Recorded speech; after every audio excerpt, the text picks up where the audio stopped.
wanting to be something different. I wanted a lifestyle where I could support my own family, I could travel across the country, I could make a positive impact on those around me. And I really saw that my adoptive parents were actually doing that in their community. They were traveling, they were making small impacts within their community, and I just really saw education as a way for me to not only find myself, but to really help others who may have not have found themselves throughout their lived experience. And I think it's important for men of color to really set a precedent and set an example for those who are looking up to us, that life isn't just about what the media or mainstream media is trying to sell us. So I kind of took that as kind of see what's going on in mainstream media and kind of be the polar opposite of that. I'm not letting that dictate where I go, but I'm definitely using it as something not to do.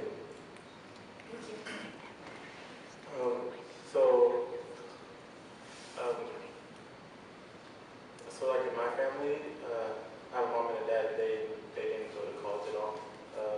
Nobody did. And so they were always saying to me, like, you have to go. My grandfather, he only went to 6th grade, and that was basically like the extent of his knowledge. And then he went into the Navy, and he turned of age to go. So something like he always said to me, like, I wish I went to school, but I lived in the country, and it was at a time where, like, if you're black, really, like, I didn't have, like, I couldn't go to like middle school or like a high school or college when I wanted to, because he lived in like he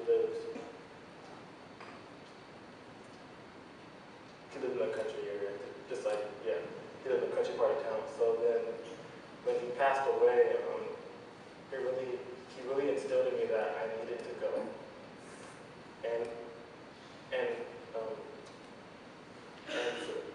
And for me as a black male, I don't really see a lot of black men who are in college, and so I wanted to start that trend for my family, simply just to get it started. You know what I mean? And now I have a son, so now like it just means that much more for me to like do this, finish what I gotta do, and provide for me and my family, and just keep it going forward with that. Well, since I'm a first generation college student, at least for me, I think it's very important for me to set the example not only to my brothers but also to my little cousins and my other distant family, because just to show them that that if I can seek higher education and also obtain a degree and get a career and work with that, I don't have to I don't have to fall into those stereotypes of like for example, like Mexicans, like they have to work with people, they have to work on cleaning and stuff like that. So I think that has helped me to see the world in a different perspective, and also to see that I need to improve that and also be better, and just to like I said before, to set an example, a good example at least, so that they can follow my steps and see that it is very possible to be successful. Thank you. Okay, so my next question. So I want you to think about a professor or maybe a counselor or maybe a staff member at your campus that someone that either you like talking to or that you respect, you admire, maybe whose class that you really enjoy.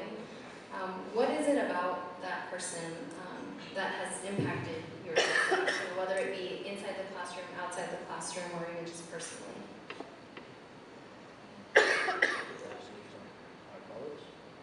That's a good, so I was about to say, if there's nobody at your campus, then don't feel like you have to answer that question. So, but if there's some...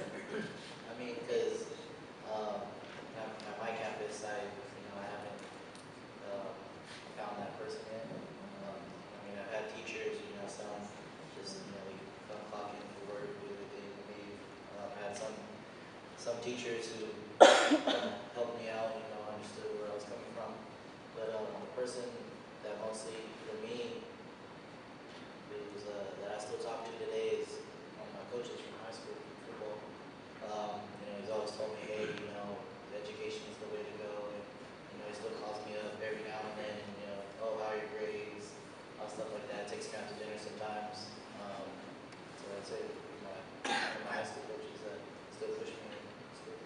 So as high school coach, so I know you talked about some of the things that he does, right? So he reaches out to you, checks in with you, touches base with you, takes you to dinner sometimes. What personal qualities about him do you, I think is things that you respect or things that you feel have been important? I think the qualities that, that I respect the most is, his leadership. I mean, he's really loving. I mean, he doesn't think of me just as a student of his or a player of his. We are like family. I say he's like my third dad. I have a couple of dads out there, but I think that's what it is. Him being loving mostly, because it's not just like, who had coach from high school. I'm out of high school for 3 years. Say, oh hey, let's still go get dinner and let's talk and stuff like that. I'll come over, watch the game, and I'm a family-oriented person, so I took a hold of that, and him still thinking of me outside of high school, kind of get me more close to the school. Thank you.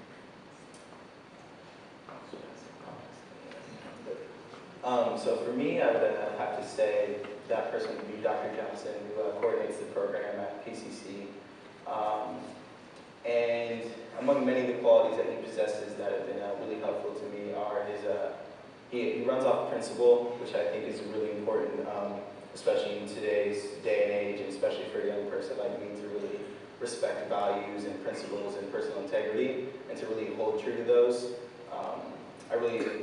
He tells me a lot that he doesn't play.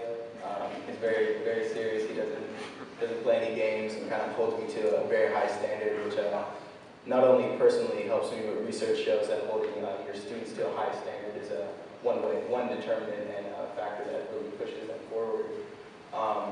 He's caring, he's empathic, but he also, doesn't let me fall below the line of my personal integrity, my academic or professional integrity, and he's just genuinely a caring person. So I think to have a mentor in my life who, has a vested interest in my success, but also embodies and leads by example in every sense of the word is like really, really important for me.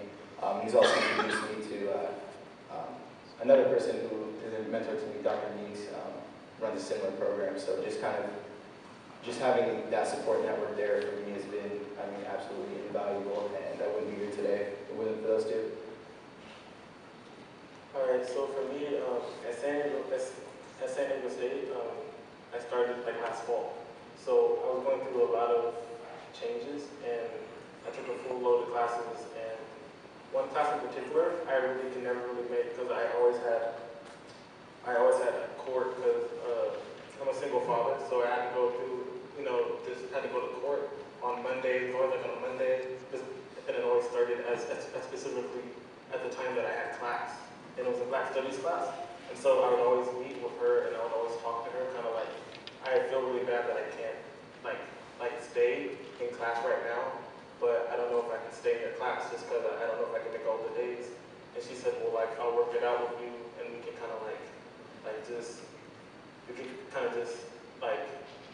it's like, she really I felt as if,